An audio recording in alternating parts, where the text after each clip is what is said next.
Hello everyone, Steve here from Tech Toy Tinker and Retro Arena. Today we're going to do a video on how to take Retro Arena from your USB stick or SD card, however you wrote it, and move it to your internal storage of your Win600. Now this same process, in theory, should also work with Batocera, but I haven't tested it, and the same is true with the Aya devices. So the first thing you're going to want to do is obviously write the 32 gigabyte image to a USB stick or SD card and use an SD adapter for USB. Either one works. An external hard drive would also work. Once booted into the image, you're going to want to go into gparted here. Now as you can see, I'm already dual booting. And that's what the dual boot setup will look like. I'll explain that a little bit more because it's not very much different from this process. It's just that you're going to get, instead of just SDA 1 and 2, it's going to be SDA 1, 2, 3, 4. So for the purposes of this video, I'm going to completely delete my internal storage and then redo it from my SD card.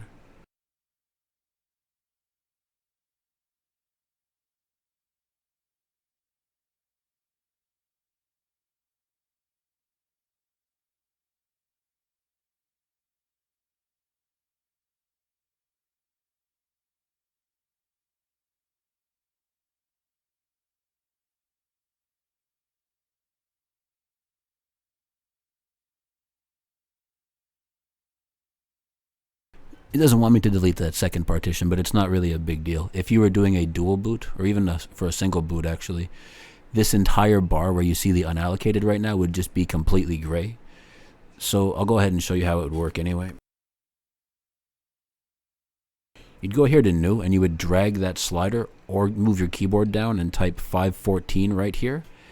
And then you would want to create it as FAT32.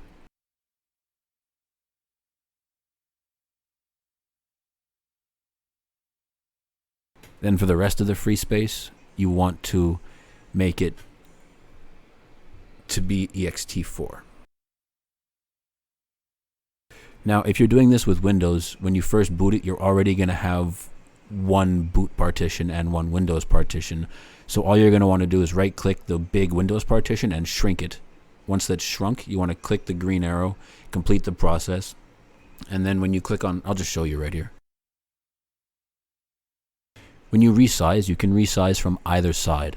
So you'd want to go on the left and drag it to make 514 free megabytes, and then on the right, drag it to whatever size you want it to be for your Ubuntu operating system. The minimum is 32. I advise at least 64. And then after that, you would want to click the resize move button and then click the green arrow, let the process complete, and then the rest is the exact same.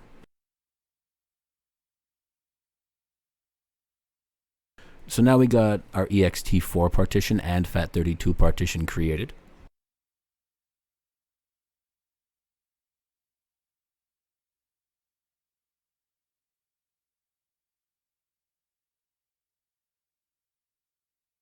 Next we need to know the drive letter. It's right here, dev SDA1 and SDA3. Those are what I need to do.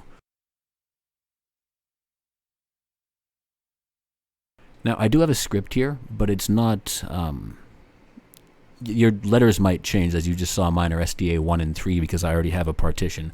If you're dual booting, it'll most likely be 2 and 4 instead of 1 and 2, or something similar to that. So you're going to have to change this script depending on what your build says. It's very important that you do that.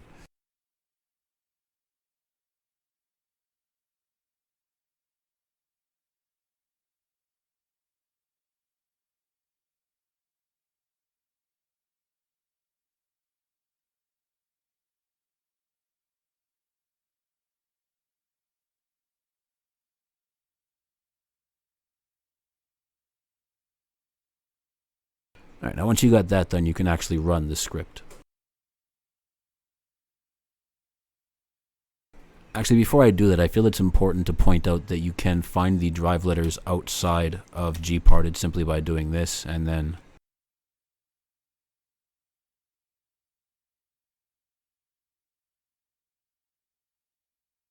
scrolling up to the top here.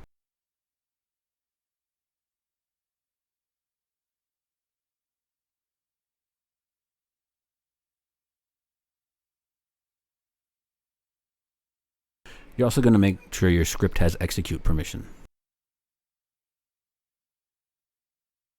You can either chmod it from terminal or just right click it and do this.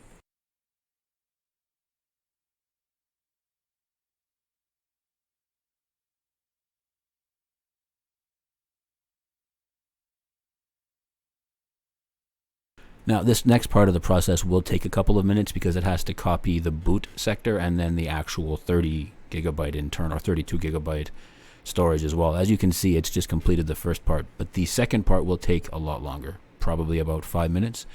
I also wanted to give a shout out to Fute for helping me do some parts of this process here and just generally being a sounding board.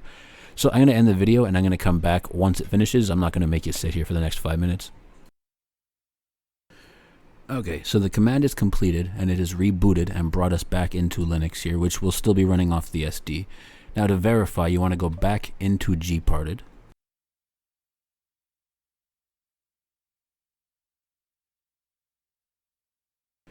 And as you can see, it's all been installed to the internal. So now at this point I can go ahead, I can remove the USB stick that's got Retro Arena on it, and I can reboot the device and it will reboot into the internal storage version. At that point, the only command that you need to do is the resize 2fs and reboot. After that, I tried to do it along with the DD process, but it doesn't seem to have worked.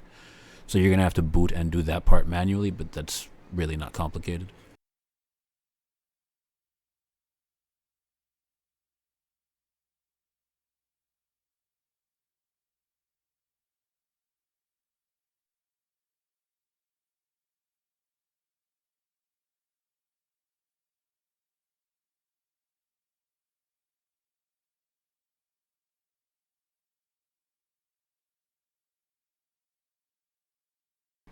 The terminal's only rotated on HDMI, by the way. It doesn't rotate on the actual device screen.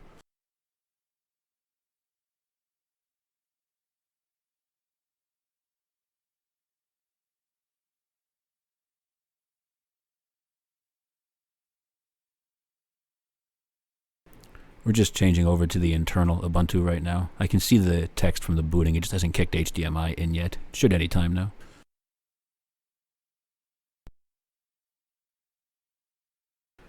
Oh, there we go. Okay, so now instead of booting from the USB, we're booting off of the internal storage.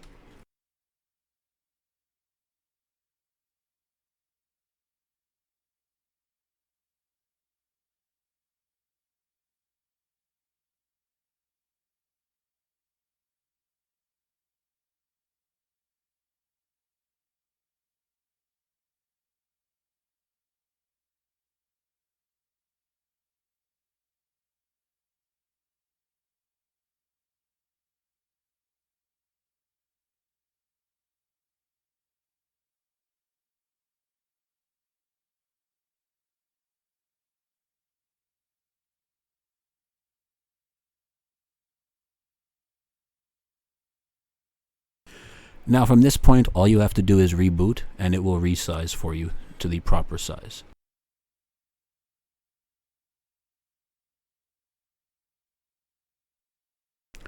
I don't really need to show that part, but I'm going to anyways because I feel like some people will probably want to see that it works, just, you know.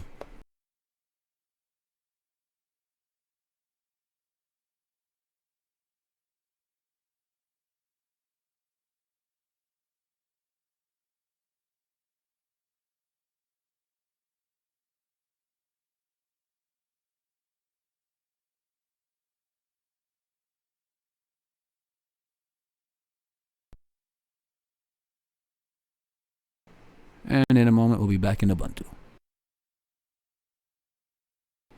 As I showed in other videos, it's already got Wine pre-installed and whatnot. It says no gamepad because I've got my thing set up to be a mouse. You have to flick it down to make it work in ES.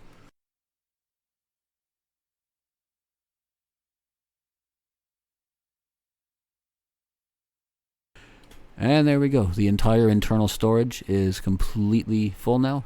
All the space is available to Ubuntu. In my case, I made a choice to replace Windows because I wasn't really feeling it. You can dual boot, as I explained earlier. It's the exact same process, only you're going to have 4 partitions instead of just 2. Just be mindful of the You see how it says dev SDA 3? It's not going to be that necessarily. In theory, SDA 1 and 2 would be your boots, and then 3 and 4 would be your storage.